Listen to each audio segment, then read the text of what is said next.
یہ جو مرد اور عورتوں کی نمازوں میں فرق ہے نا، اس پر جو کہتے ہیں کہ صحیح حدیث پیش کرو، یہ مطالبہ بھی غلط ہے. ہمارے ذمے دلیل پیش کرنا ہے، آپ کے مطلب کی دلیل پیش کرنا ہمارے ذمے نہیں ہے. ہم یہ کہتے ہیں کہ عبادات میں عورت مرد سے خود بخود حیا اور شرم کے معاملات میں فرق ہے شریعت میں. اس کے ہم نے کئی دلائل دیے ہیں. عورت کو حج میں رمل کی اجازت نہیں ہے، کسی حدیث سے ثابت نہیں ہے کہ عورت کو رمل سے منع کیا گیا ہو. ہمارے نبی نے فرمایا، جیسے یہ فرمایا نا کہ جیسے میں نماز پڑھتا ہوں ایسے نماز پڑھو، ایسے ہی نبی نے یہ بھی فرمایا کہ حج کا طریقہ مجھ سے سیکھو، یعنی جیسے میں حج کرتا ہوں ویسے ہی حج کرو. حالانکہ کسی حدیث میں نہیں ہے کہ رمل نہیں کرے گی. اب کوئی آپ سے پوچھا کرے نا عورت سمٹ کے نماز پڑھے گی، اس پر کوئی حدیث پیش کرو، تو آپ فوراً کہہ دیا کرو عورت حج میں رمل نہیں کرے گی، اس پر کوئی حدیث پہ نبی نے تو کیا ہے. عورت صفا اور مروہ میں دوڑتی، بولو بھائی، نہیں ہے. مرد دوڑتے ہیں، نبی بھی دوڑے ہیں. کسی حدیث میں نہیں ہے کہ عورت کو دوڑنے سے منع کیا ہے. کسی حدیث میں نہیں ہے کہ عورت لبیک آہستہ آواز سے کہے گی، مگر پوری امت کیا کہتی ہے؟ عورت لبیک. حالانکہ حدیث میں کہیں بھی نہیں ہے. تو ہم بھی آپ سے مطالبہ کر رہے ہیں کہ حدیث دکھاؤ کہ عورت رمل نہیں کرے گی، عورت آہستہ لبیک کہے گی، عورت صفا اور مروہ میں دوڑے گی نہیں. حالانکہ جو دوڑی تھی حضرت ہاجرہ وہ تو عورت تھیں،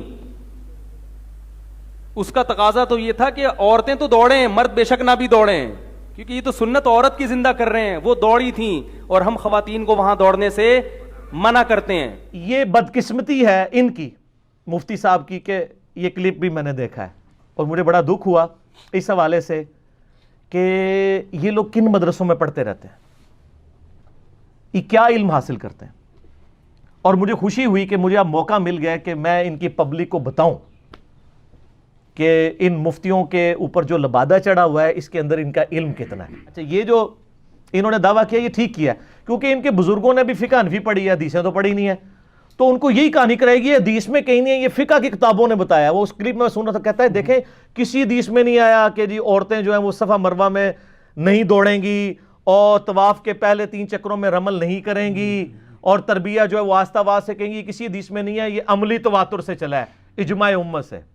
ٹھیک ہے، تو اب یہ مفتی صاحب کو میں، یہ وہ حوالے ہیں مفتی صاحب، آپ کی یوٹیوب پہ پیدائش سے پہلے کی میری ویڈیوز ریکارڈڈ ہیں.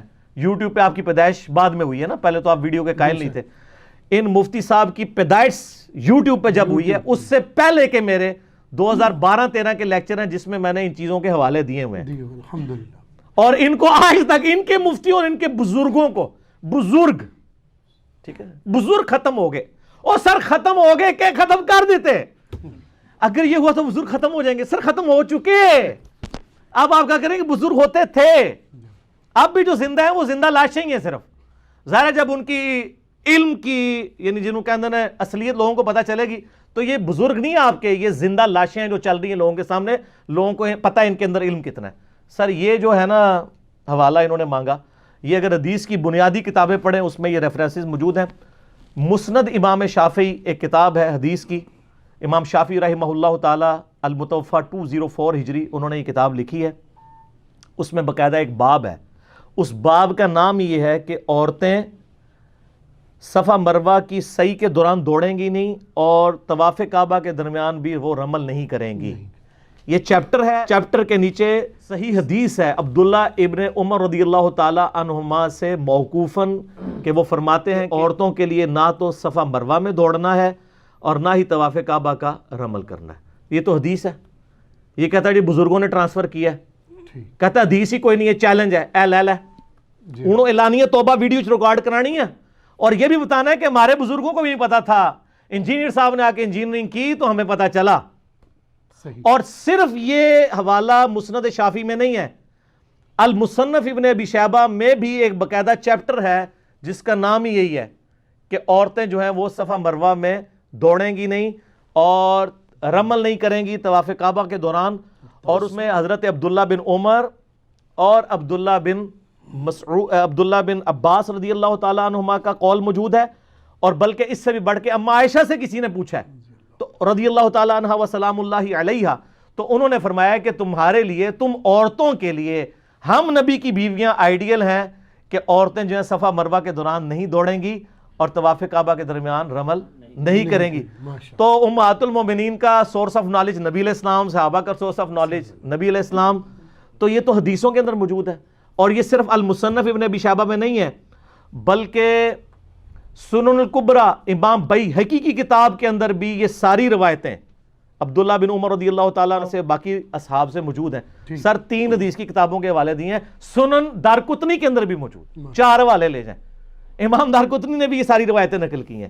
تو یہ جو طواف کعبہ کا رمل ہے اور جو صفا مروہ کے درمیان دوڑنا ہے، یہ عورتیں نہیں کریں گی. یہ حدیث کی کتابوں میں، بزرگوں نے نہیں بتایا سر. ہاں البتہ یہ جو ادھر انجینئر بزرگ بیٹھا ہے، اس نے آپ کو بتایا کہ آپ کے بزرگوں کو علم حدیث نہیں آتا تھا، وہ اپنے ہی بابوں کی کتابیں پڑھتے رہے. تھوڑا جا اللہ دے بندو تھوڑا قرآن و حدیث بھی پڑھ لو. ماشاءاللہ بالکل. اور وہ لوگ کیسے پڑھیں گے جو خود کتابوں کے دشمن ہیں؟ تو یہ یعنی جہالت پہ مبنی ہے. باقی رہ گیا وہ والا مسئلہ عورتوں کے تلبیہ کا، تو یہ بھی المصنف ابن ابی شیبہ میں مکمل ایک چیپٹر موجود ہے، جس میں سیدنا عبداللہ بن عمر رضی اللہ تعالیٰ عنہما، سیدنا عبداللہ ابن عباس رضی اللہ تعالیٰ عنہما کے فتاوی موجود ہیں کہ عورتیں جو ہیں وہ تلبیہ آہستہ آواز میں کہیں گی، اونچی آواز میں نہیں کہیں گی. ٹھیک ہے. اور سنن الکبریٰ البیہقی کے اندر بھی باقاعدہ ایک چیپٹر موجود ہے، بلکہ اس چیپٹر کی ہیڈنگ میں امام بیہقی نے دلیل بنایا. انہوں نے کہا کہ نبی صلی اللہ علیہ وآلہ وسلم کی وہ حدیث بھی دلیل ہے اس کے اوپر، جو حدیث بخاری اور مسلم دونوں میں ہے، کہ نبی صلی اللہ علیہ وآلہ وسلم نے فرمایا نماز میں کوئی عارضہ لاحق ہو جائے، امام بھول جائے، تو اس کی غلطی کو پوائنٹ آؤٹ کرنے کے لیے مرد کہیں گے تسبیح یعنی سبحان اللہ، اور عورتیں کہیں تالی ماریں گی یعنی ہاتھ پہ ہاتھ ماریں گی. جی تصفیق کہتے ہیں جی اسے، تصفیق. عورتیں جو ہیں وہ تسبیح کہیں گی، تصفیق، اور مرد جو ہیں وہ تسبیح، یعنی تصفیق کہتے ہیں ہاتھ پہ ہاتھ مارنے کو. یعنی اس سے امام بیہقی نے رزلٹ نکالا ہے کہ عورت نے بھی اپنا، اگر اس کا امام جو ہے وہ مرد ہے، اپنی آواز سے اسے ہائی لائٹ نہیں کرنا بلکہ تصفیق کے ذریعے کرنا ہے. اور تسبیح یعنی سبحان اللہ کہہ کے مردوں نے کرنا ہے. اس کو امام بیہقی نے ہیڈنگ بنایا ہے اس دلیل پہ کہ تلبیہ بھی عورت آہستہ کہے گی، اور نیچے عبداللہ بن عمر کا فتویٰ لے ہیں کہ عبداللہ بن عمر رضی اللہ تعالیٰ عنہما فرمایا کرتے تھے کہ عورتیں تلبیہ بلند آواز سے نہیں کہیں گی. اور ظاہر ہے یہ موقوفاً حدیث ہوگی، صحابہ کے اقوال جو ہیں وہ موقوفاً حدیثیں ہیں. ٹھیک ہے، وہ حدیث کے حکم میں ہی داخل ہوتی ہیں، مرفوع حدیث ہونا ضروری نہیں ہوتا. صحابہ کرام کا سورس آف نالج نبی علیہ السلام کی مبارک ذات ہے. صحابہ ہی تو حجت ہیں دین کے اندر. بے شک.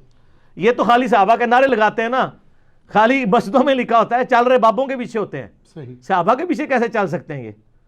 یہ تو مطلب انہوں نے تو صحابہ سے اوپر کا درجہ دیا ہوا ہے اپنے بابوں کو. ٹھیک ہے نا. یہ بھی ان کا ایک بہانہ ہوتا ہے نا، اجماع کو نہیں مانتے، اجماع کو نہیں مانتے. او اجماع کیڑا؟ حنفیہ دیوبندیہ اجماع جو اسام الحرمین میں واجب القتل ہے، اور حنفیہ بریلویہ اجتماع جو المحنت المفنت کے اندر ایک شیطانی لشکر ہے. اجماع وہ ہوتا ہے جو پوری امت مانے. بے شک. وہ صحیح سند کے ساتھ المستدرک للحاکم میں 399 کہ میری امت کبھی گمراہی پر جمع نہیں ہوگی، جماعت پہ اللہ کا ہاتھ ہے. اجماع کی حجیت کو ہم مانتے ہیں. بلکہ المصنف ابن ابی شیبہ میں سیدنا عمر فاروق رضی اللہ تعالیٰ عنہ علیہ السلام کا قول میں نے تو اپنے منہج پہ لکھ کے لگایا ہوا ہے، 22,990 کہ سیدنا عمر نے قاضی شریح کوفہ کے اس کو خط لکھا، المصنف ابن ابی شیبہ میں، کہ جب بھی کوئی مسئلہ ہو سب سے پہلے کتاب اللہ میں تلاش کرو، اس کے بعد تم اس کو سنت میں تلاش کرو، سنت میں بھی نہ پاؤ تو پھر امت کے اجماع میں دیکھو، اور اگر اجماع میں بھی نہ پاؤ تو پھر اجتہاد کرو، اور اگر نہ کرو تو تمہارے حق میں بہتر ہے.